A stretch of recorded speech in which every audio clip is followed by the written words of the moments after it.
During the Nicaraguan Revolution of the 60s and 70s, when the Sandinistas overthrew the brutal dictatorship of the Somoza regime, a group of poor farmers gathered regularly in the small town of Solintiname to worship with their priest Ernesto Cardenal. Instead of a sermon, each week they had a dialogue about the gospel. One week they read the parable of the talents, and after hearing the story, a poor farmer named William said, "Well, that's a lousy parable." The priest asked, "Why is it lousy?" And William replied, "Because it's about speculating with money, something we all condemn, putting money out at interest, giving money to others not so that they can live, but so that they can work with it only to hand it back over to the master for their profit." Then Oscar jumped in. "Yeah, if somebody who comes along who's interested in money and reads this gospel and understands it in their own way, then these words are going to make them worse than they were before." Is it possible that reading the gospel might make us worse human beings than if we'd never read it at all? Sadly, the answer is yes. Everything depends on the way we read a story, how we interpret it, what we take it to mean. The Bible has been used to endorse all forms of evil in Western history, from patriarchy, colonialism, slavery, white supremacy, imperialism, the Holocaust, and homophobia, just to name a few. But the Bible has also been employed in the service of certain economic philosophies as well, whether it be socialism, communism, or free market capitalism. As Americans, we are immersed in a capitalist society, so we tend to read the parable of the talents through the lens of our economic system. In fact, one scholar called the parable every capitalist's favorite story. However, regardless of our economic proclivities, we cannot fail to notice that popular interpretations of this parable have been responsible for feeding us the horrifying lie that the poor are lazy, or worse, that the reason people are poor is because they're lazy. When Jesus' words are used to shame the poor, we must remember how important it is to read the gospel carefully and how dangerous bad interpretations of the gospel can be. It's almost alarming how much Jesus talked about money. We know that he addressed the topic more than any other subject. In fact, he talked about money more than he talked about faith and prayer combined. But how could the person who said, "Blessed are the poor," and who said, "Do not store up for yourselves treasures on earth where moths and vermin destroy and thieves break in to steal, but store up for yourselves treasures in heaven, for where your treasure is, there your heart will be also," who said, "No one can serve two masters, either you'll hate one and love the other, or be devoted to one and despise the other. You cannot serve both God and money," who told the rich young ruler, "If you wish to be perfect, go and sell all your possessions and give the money to the poor, and then you'll have treasure in heaven," who turned over the table of the money changers in the temple and proclaimed, "My house shall be called a house of prayer, but you have made it into a den of thieves." How can that person be the same person as the one who told this parable? To make matters worse, in the first century Jewish world, the practice of lending money with interest was expressly condemned. The Mosaic Law in Exodus and the prophets of the Hebrew Bible repeatedly rejected the practice of charging interest on loans. They called it usury, and it was also rejected by the early church, outlawed by the Council of Nicaea, and deemed inherently unjust by medieval scholars like Thomas Aquinas, and considered sinful and unlawful by both church and state long into the 18th century. Jesus was most assuredly opposed to the practice of usury. And he even said that instead of charging interest, we should loan people money without expecting to be repaid. Try suggesting that to your boss at Bank of America and Wells Fargo. In Luke 6, Jesus said, "If you lend to those from whom you expect repayment, what credit is that to you? Even sinners lend to sinners, expecting to be repaid in full." The history of Jewish and Christian opposition to usury is a humbling example of how we love to take metaphorically what Jesus meant literally, and to take literally what Jesus meant metaphorically. It's how we end up with companies called 5 Talents Wealth Management in Canton, Georgia, or 5 Talents Financial Group out of Des Moines, Iowa. I think they may have missed the point of this story. The parable of the talents does not seem commensurate with any of Jesus' other teachings on money, wealth, or economics, which is why some scholars claim that Jesus didn't actually say it. And others claim that the moral of the story is to be like the wicked and lazy servant and subvert the master's system of economic exploitation. Because we are living in a country with the greatest level of economic inequality in human history, which has been exacerbated by the economic downturn caused by a global pandemic that has left over 20 million people out of work who are going hungry, and with an impotent Congress and little or no financial relief package on the horizon, it is incredibly tempting to discard this story outright or desire to turn it upside down. It's also tempting to spiritualize the story into a simplistic morality tale about what we are called to do with our gifts or the talents that we've been given. However, it is quite possible that this story is very much about money, yet neither condemns nor affirms our particular economic system. It's all about where we focus our attention, how we understand the servant's action and the master's reaction. Like many of Jesus' parables, it helps if we read the story backwards. In capitalist readings of this parable, the master's judgment of the wicked slave is often used to confirm the wisdom of making sound investments with the money or property that is entrusted to us.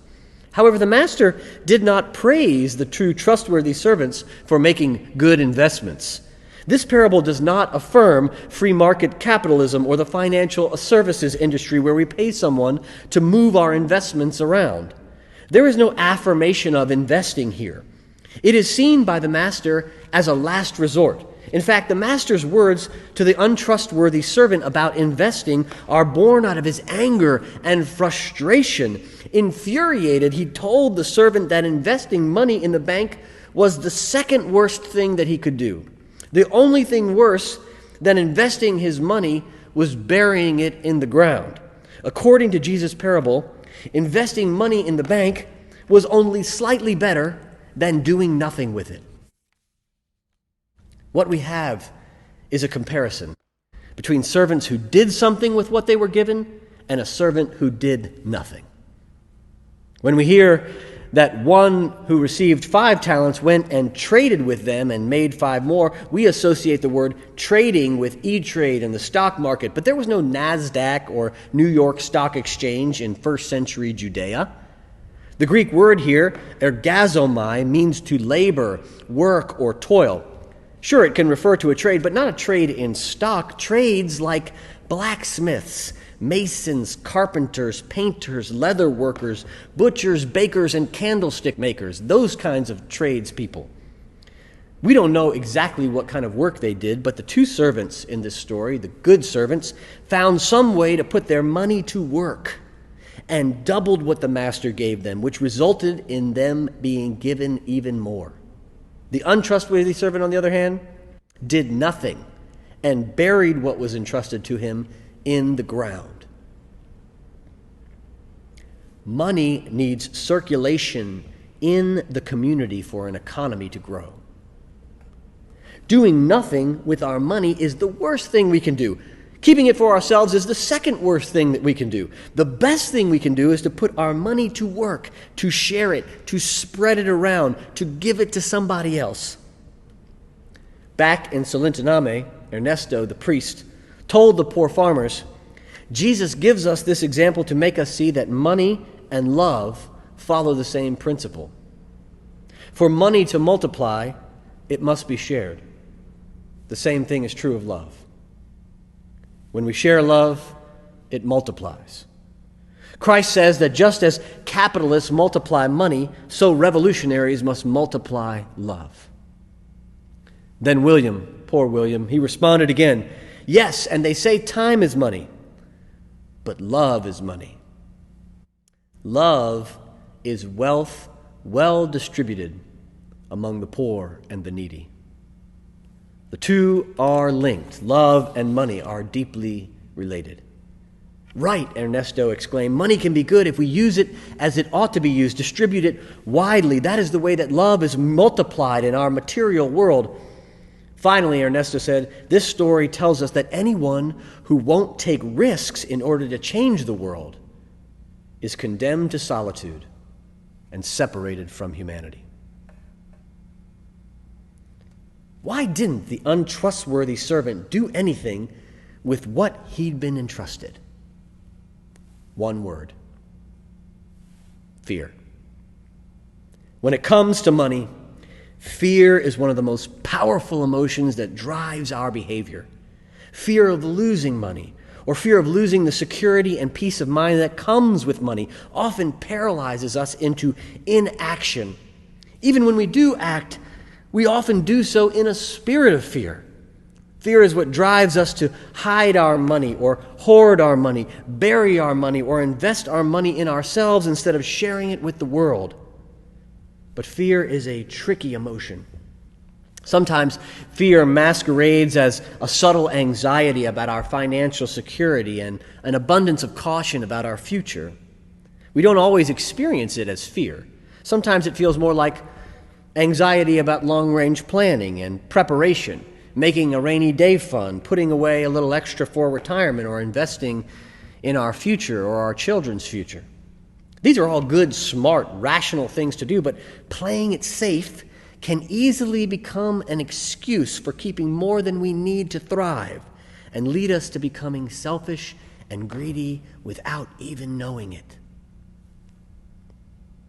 The fearful emotion that drove the paralyzing behavior of the untrustworthy servant in this story is exactly the same as the anxiety that drove the man in another one of Jesus' parables. You might remember the one about the man who had a crop that yielded an abundant harvest, incredibly abundant, and he thought to himself, what am I going to do with an extra crop yield? I have no place to store all this extra harvest. Now, some might think that the man would investigate some way to give it away, but did he share it with his neighbors or give some to the poor? Nope. He said to himself, this is what I do. I will tear down my barns and build bigger ones to store the extra surplus. And I'll say to myself, self, you have plenty for many years. Take it easy. Eat, drink, and be merry. But God said, you fool, this very night your life will be demanded of you. Then who will get what you have prepared for yourself? This is how it will be, Jesus said, for those who store up things for themselves, but are not rich toward God. Master, the servant said, I knew you were a harsh man, reaping where you did not sow and gathering where you did not scatter seed. So I was afraid, and I went and I hid your talent in the ground. The servant thought he could play it safe. He thought that if he did nothing, he couldn't make a mistake. He thought that if he didn't do anything, he couldn't do anything wrong. He thought that if he buried it in the ground, then at least he wouldn't lose it. But the servant was severely mistaken. And that is the mistake that we often make as well. That's the danger of doing nothing. Precaution is not a virtue, at least not according to Jesus. Neither is fear or security either. Jesus said, those who seek to save their lives will lose them. To those whom much is given, much is required. With great power comes great responsibility. Doubt is not the opposite of faith. Hate is not the opposite of love. It turns out that fear is the opposite of faith, and apathy is the opposite of love. Faith and love require action. To do nothing is the definition of being untrustworthy with what has been entrusted to us. There's a quote that's often attributed to Edmund Burke, but it really comes from the philosopher John Stuart Mill, who said in 1867, the only thing necessary for evil to triumph in the world is for good people to look on and do nothing. The only thing necessary for evil to triumph in the world is for good people to look on and do nothing.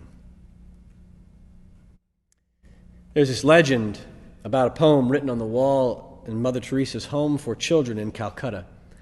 It's entitled, Do It Anyway. And it said, people are often unreasonable, irrational, and self-centered. Forgive them anyway.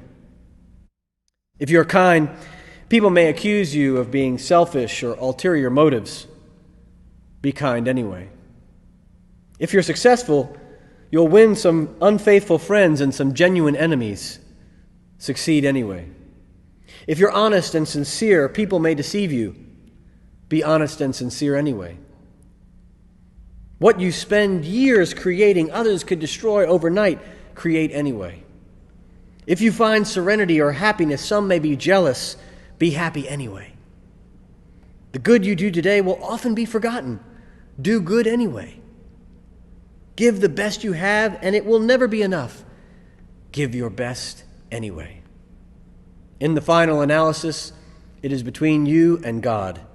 It was never between you and them anyway. So do it anyway. In the midst of this apocalyptic pandemic, there are 1,000 reasons to bury our money in the ground and build bigger barns and act out of fear, but none of those reasons are based in love. There's an old proverb that states, money tells the truth. It's one of the reasons people tell investigators to follow the money and see where it goes, because money tells a story.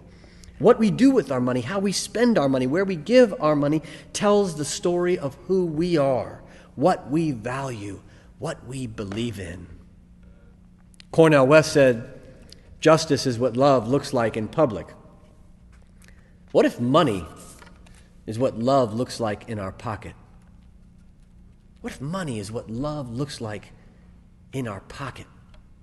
Love is action. Love is material. What if love could be money shared, money given, money redistributed to those in need? Practicing good stewardship isn't easy. Nothing holy ever is.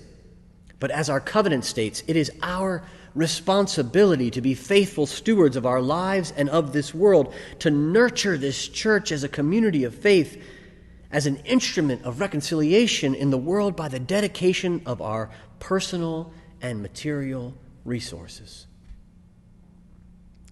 When it comes to money, the only thing that has the possibility of driving our behavior more than fear is love. Love is the only thing more powerful than fear. We give because we love. We give because we love each other. We give because we love our neighbors. We give because we love this church. We give because we love God. We give because we love creation. We give because we love our city.